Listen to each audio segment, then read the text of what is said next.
합리성과 일관성. 아빠는 평생 정인 엄마가 했던 말을 생각했다. 아빠는 죽기 전에 엄마가 뭘 하려는 건지 이해했다. 소리. 정인 누나는 뭘 하고 싶어 했던 걸까? 난 비누로 가는 기차에서 드디어 누나에게 그 합리적인 프로그래머가 N을 말하는 거냐고 물어봤다. 누나는 그렇다고 했다. 누나는 한참 날 쳐다봤다. 대견하다는 눈빛이었다. 이제 알았어? 그런 눈으로. 날 이제 드디어 공부, 난 이제 드디어, 날 이제 드디어 공부를 마치고 직장을 잡은 아들을 바라보는 눈으로 쳐다봤다. 난 러시아에 간 누나와 자주 편지를 교환했다. 하루는 누나가 합리적인 프로그래머란 제목으로 편지를 보냈다. 에너지를 최대한 적게 쓰고 시간도 적게 쓰고 메모리도 적게 쓰도록 알고리즘을 만드는 게 바로 프로그래머의 임무이다. 그런데 누군가 위원회에서 정치적으로 결정했다며 적당히 에너지도 쓰고 적당히 시간도 쓰면서 온갖 일을 다 하는 프로그램을 만들려고 하면 그 프로그래머는 견딜 수 있을까? 프로그래머의 도덕성은 뭔가? 라고 엄마는 물었다. 누나는 물었다. 난 당연히 그따위 위원회의 의견을 무시하고 가장 최적의 프로그램을 만드는 것이 프로그래머의 도덕이고 양심이라고 대답했다. 누나는 내 편지에 그렇지? 라고 대답했다. 난 도대체 무슨 말을 하려는 건지 몰랐다. 이제 시간이 흐르고 흘러서 인간의 도덕성은 그런 프로그래머의 도덕성과 다르다는 걸 깨달았다. 난 그 편지를 받고 프로그래머는 최적의 알고리즘을 만들지 못하면 못 견딜 뿐 아니라 일관성이 없어도 못 견딜 거라고 했다. 오늘 A라고 했는데 내일은 A를 부정하는 B라는 프로그램을 A에 붙여서 만들 수는 없다. 난 누나가 대충 무슨 말을 하는지 알았다. 시장이 효율적이고 시장이 답이라면 전쟁은 불가능하다. 또 정치는 시장에 따라 움직이는 것이니 정치도 불가능하고 선거도 있어서는 안 되고 국가도 있어서는 안 된다. 그렇지만 인간은 인간을 사랑해야 한다고 말하면서 전쟁을 한다. 누나는 그 사랑이라는 말을 빼버리라고 했다. 그냥 합리성과 일관성을 도덕으로 해서 움직이면 된다. 지금 난 인간에게 그게 불가능하다는 걸 안다. 그럼 누가 합리성과 일관성을 가지고 일할 수 있는가? 그런 프로그래머는 누구인가? 누나가 말한 N밖에 없다. 인공지능에게 우리를 맡기면 인공지능은 합리적이고 일관성 있고 효율적으로 세상을 다스릴 것이다. 그렇게 우리는 인공지능에게 우리의 권력을 넘겨줘야 한다.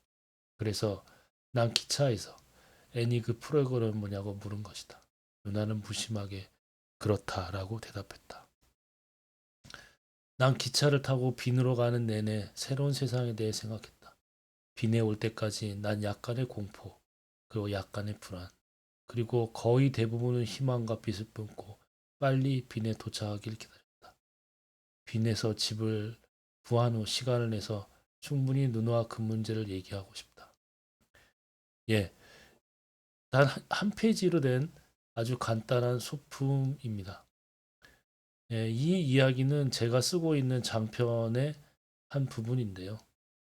어, 여기서 이제 아빠라고 하는 사람은 이 이야기의 주인공인 정인이라는 사람의 친구입니다.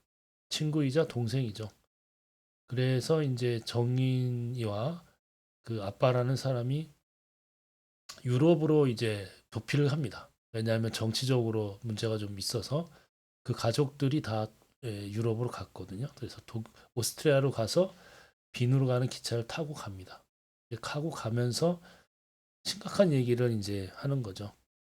이 주인공인 정인이라는 사람은 이 세상이 과연 앞으로 어떻게 될 것인가에 대해서 고민합니다.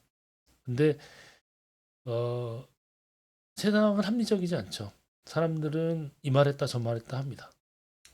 평화를 원하지 않기 때문에 전쟁을 하고 사랑하기 때문에 미워하고 그 다음에 시장이 있어야 된다고 하면서 강력한 국가를 원하죠. 그래서 앞뒤가 안 맞는 일들을 합니다. 근데 그 뒤에 있는 숨겨진 생각은 다 자기의 인생이 계속되고 자신은 살고 남은 죽고 이런 것이죠. 그래서 거기에는 어떤 일관성과 합리성을 찾아볼 수 없습니다. 근데 이 주인공의 동생인 아빠라는 사람은 수학자이자 프로그래머이기 때문에 이 프로그래머의 최고의 도덕성은 합리성과 일관성과 효율성입니다. 근데 인간에게는 그런 걸 기대할 수 없으니 그럼 누가 그걸 할까요? 그러면 그것을 인공지능에게 맡길 수밖에 없습니다. 근데 인공지능에게 맡기면 우리는 어떻게 되는 거죠? 그러면 우리는 비합리적이기 때문에 인공지능은 그런 비합리적인 것을 용납할 수 없습니다. 그래서 인간은 사라져야 된다라는 걸 이 주인공이 빈에서 간단한 이 대화를 끝낸 다음에 깨닫게 되는 거죠. 그걸 받아들이게 됩니다. 왜냐하면 비합리적이고 앞뒤가 안 맞는 이 행동을 하는 것을 과연 사람들이 견딜 수 있을까? 아니면 인공지능이 참아낼 수 있을까? 못 참아내겠죠. 네, 그런 얘기를 하면서 인간은 당연히 이제 그런 새로운 세상에서는 도저히 존재할 수 없다라는 것을 인정을 하게 된다라는 간단한 얘기입니다. 이 얘기 자체를 굉장히 장대하게 확대해서 제가 장편 소설을 썼고요. 이 장편 소설의 내용은 한마디로 얘기하면은 반인간주의 또 이 반도덕주의 뭐 이런 것으로 점점 사람들이 인정해가는 그리고 도저히 인정할 수 없지만 인정할 수밖에 없는 그런 상황으로 끌려가는 뭐 그런 것을 이야기하고 있습니다. 저는 여기에서 어떤 휴머니즘도 인정하지 않습니다. 말이 안 된다고 생각하기 때문에 그래서 반인간주의를 은근히 내세우고 있지만 그게 사람들이 받아들이기 너무너무 힘들어한다. 뭐 그런 얘기죠. 그래서 약간의 공포와 약간의 불안, 약간의 희망을 품고 빈에 도착하면서 그래 그런 비합리적인 부분이 사라져도 우리가 인공지능한테 모든 걸 넘겨주면 오히려 더 편하고 좋지 않을까라는 생각을 주인공은 갖게 됐다는 뭐 얘기가 되겠습니다.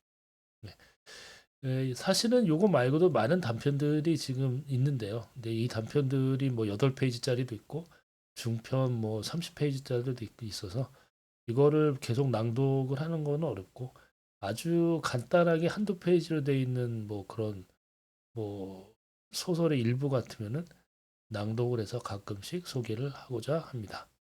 이상입니다.